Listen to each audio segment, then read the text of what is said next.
They went up to him and said, George, do you want me to play the same thing 168 times, or do you want me to play 168 different things?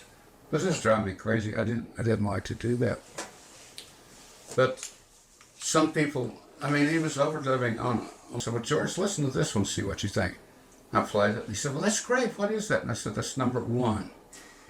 Leon Russell was one of those figures in music history that, for a time, shone so brightly, yet eventually faded from the public eye in a way that almost feels unjust.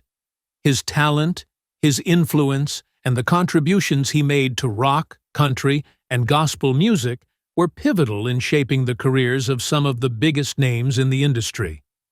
But despite all his success, Leon was a complex figure, grappling with personal demons and a series of bad breaks that eventually led to his fall from grace.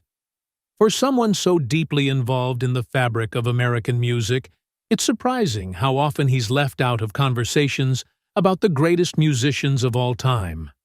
Before his death, he revealed the shocking truth about working with George Harrison. This revelation has sent shockwaves. So what did he reveal? Let's find out. To understand Leon Russell's story, you need to start with his early life. Born Claude Russell Bridges in Tulsa, Oklahoma, in 1942, his childhood was anything but easy. Russell was born with cerebral palsy, which left him with some paralysis on his right side. This condition gave him a noticeable limp and made him an easy target for bullying. It's hard to imagine this now. This tall, imposing figure behind the piano, with his long hair and beard, seemingly in control of any stage he graced, was once a young boy, ostracized by his peers for his physical differences. Leon wasn't your typical kid growing up in the conservative, sports-focused culture of 1950s Tulsa. He was drawn to music, showing a natural talent from a very young age. By the time he was 14, he was already playing in local clubs, developing a style that was uniquely his own. This style, heavily influenced by the limitations imposed by his cerebral palsy, forced him to play the piano in a way that was different from others. His right hand couldn't quite perform the same intricate movements as his left, so he compensated by developing an incredibly powerful left-hand technique that would eventually set him apart from other musicians.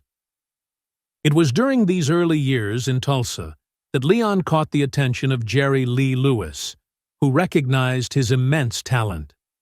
Lewis brought him on the road, which helped Russell get a taste of the wider world of music beyond the confines of Oklahoma.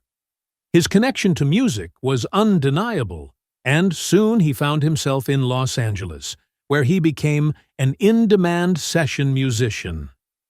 In L.A., Leon quickly rose through the ranks, becoming a part of the Wrecking Crew, a group of elite session musicians who played on some of the most iconic tracks of the 1960s. If you've ever listened to the Beach Boys, Frank Sinatra, or any of Phil Spector's productions, chances are you've heard Leon's piano playing. His style was distinct, and he had an innate ability to find the exact musical moment that would elevate a song, no matter how complex or cluttered the arrangement. This ability to find space in even the busiest of compositions made him indispensable in the studio. But Leon was never content with just being a sideman. He had ambitions of his own, and in the late 1960s, he began to branch out, forming his own record label, Shelter Records, and creating a duo called the Asylum Choir. Though neither venture was immediately successful, they laid the groundwork for what was to come. It was during this period that Leon started working with Delaney and Bonnie, a white duo signed to Stax Records who blended Southern rock, blues, and gospel in a way that hadn't been done before. Their second album, Accept No Substitute, didn't sell particularly well, but it became a kind of secret handshake among musicians. The album was passed around like a hidden gem, with musicians like Eric Clapton, George Harrison, and Elton John all taking note. Leon's involvement with Delaney and Bonnie was the start of something big. he became part of a movement that would define American music for the next decade, blending rock, gospel, blues, and country into a sound that was distinctly Southern and uniquely his own. By 1969, Leon Russell was ready to step out of the shadows and into the spotlight. His work with Delaney and Bonnie had already put him on the radar of some of the biggest names in the industry. But now he was ready to take center stage. He began assembling a band, pulling in some of the best musicians he had worked with over the years, and creating a sound that was all his own. The band that Leon assembled became legendary. It was this group of musicians that would go on to tour with Joe Cocker on the Mad Dogs and Englishmen tour, a sprawling, chaotic, and often drug-fueled journey across the United States. The tour was a turning point for both Cocker and Russell. Cocker, fresh off his breakout performance at Woodstock, was in desperate need of a band to capitalize on his newfound fame, and Russell was more than up to the task. The Mad Dogs and Englishmen tour was unlike anything anyone had ever seen before. With nearly 50 people on stage at any given time, it was more of a traveling circus than a rock band. Leon, dressed in a top hat and Captain America t-shirt, took on the role of ringleader, orchestrating the chaos and keeping the music flowing. The band mixed rock, gospel, and blues in a way that felt both spontaneous and meticulously arranged. The tour was a wild success, but it came at a cost. Despite the success of the Mad Dogs and Englishmen tour, cracks were starting to show in Leon's personal life. He was suffering from severe stage fright, a condition that had plagued him for most of his life. Despite being a towering figure on stage, he often felt deeply uncomfortable in the spotlight. In addition to his mental health struggles, Leon's penchant for excess was starting to take its toll. Drugs were rampant on the Mad Dogs tour, as were orgies and other wild behavior.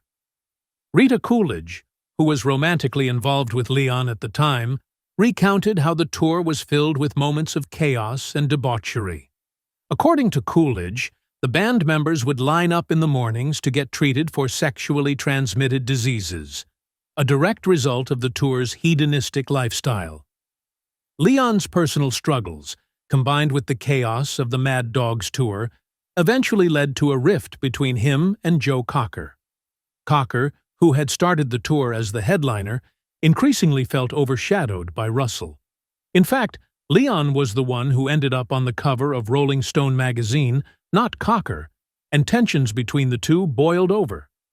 Cocker felt betrayed, believing that Russell had used the tour to further his own career at his expense. After the Mad Dogs and Englishmen tour, Leon continued to build his career, releasing a series of solo albums that solidified his place in the pantheon of great American musicians. Songs like A Song for You and This Masquerade became standards, covered by artists ranging from Ray Charles to the Carpenters. Russell's unique blend of rock, gospel, and country struck a chord with audiences, and for a time, he was one of the biggest names in music. But despite his success, Leon continued to struggle with his mental health. He was often described as paranoid, and his depressive episodes became more frequent. Friends and collaborators have since speculated that he may have suffered from bipolar disorder or Asperger's syndrome, but at the time, these issues were poorly understood and rarely discussed. Leon's eccentricities only added to the mythology surrounding him. Coolidge once recounted how, during a drive from Memphis to Los Angeles, Leon refused to get out of the car because he was afraid of people looking at him. He was also known for his strange demands, such as the time he insisted on getting a pet monkey instead of having children. As the 1970s wore on, Leon's career began to falter. His style of music, once groundbreaking, started to fall out of favor as disco and punk rock took over the airwaves. His record sales dwindled, and by the end of the decade, he found himself on the outside of the music industry, looking in. By the 1980s, Leon Russell had all but disappeared from the public eye. His music was no longer selling, and he was struggling to find work. He had gone from being one of the most in-demand session musicians and producers in the world to someone who was barely making ends meet. He retreated to his home studio in Tulsa, Oklahoma, and continued to make music, but it was clear that the industry had moved on. His style, which had once defined a generation, now seemed out of touch with the evolving tastes of the time. Even his live performances, which had once been electric, were no longer drawing large crowds. Russell's personal life also became increasingly isolated. His marriage to Mary McCreary, whom he had collaborated with musically, ended in divorce in 1980. Financial struggles mounted, and he found himself removed from the limelight, unable to regain the fame he once enjoyed. For many, Leon Russell had become a forgotten figure in rock history. But while it seemed like his career was over, Russell continued to quietly create music, never losing his passion for the craft, even if the world wasn't listening. In 2010, an unexpected opportunity for revival came when Elton John, one of Leon's former collaborators and a longtime admirer, reached out. Elton had never forgotten the influence Russell had on his career, and after years of hearing his name fade from public consciousness, he wanted to give his old friend a second chance. Together, they decided to record an album that would bring Russell back into the spotlight. The result was The Union, a collaboration that combined Elton John's enduring popularity with Russell's timeless songwriting. Released in October 2010, The Union received critical acclaim and helped reintroduce Leon Russell to a new generation of listeners. The album showcased the unique blend of rock, blues, and gospel that had made Russell a star in the 1970s, while also highlighting his resilience and relevance. Russell's health was fragile by this point, and he had undergone brain surgery shortly before recording the album. But despite his physical challenges, his voice and musicianship remained strong, and his performances on The Union reminded fans and critics alike of his immense talent. The album was nominated for a Grammy Award, and the renewed attention led to an induction into the Rock and Roll Hall of Fame in 2011. Leon Russell continued to perform and record music after the success of The Union, but his health continued to decline. He remained active on the road, performing for smaller, devoted audiences who appreciated his contributions to music history. His final studio album, Life Journey, was released in 2014 and included a mix of original songs and covers that reflected his wide-ranging influences. Leon Russell passed away in his sleep on November 13, 2016, at the age of 74. While his later years may not have brought the same level of fame as his early career, Russell left behind a rich musical legacy that continues to inspire artists across genres. His unique sound, blending rock, gospel, country, and blues, has endured, and his influence can still be heard in the work of many musicians today. Leon Russell's story is one of both great triumph and quiet perseverance.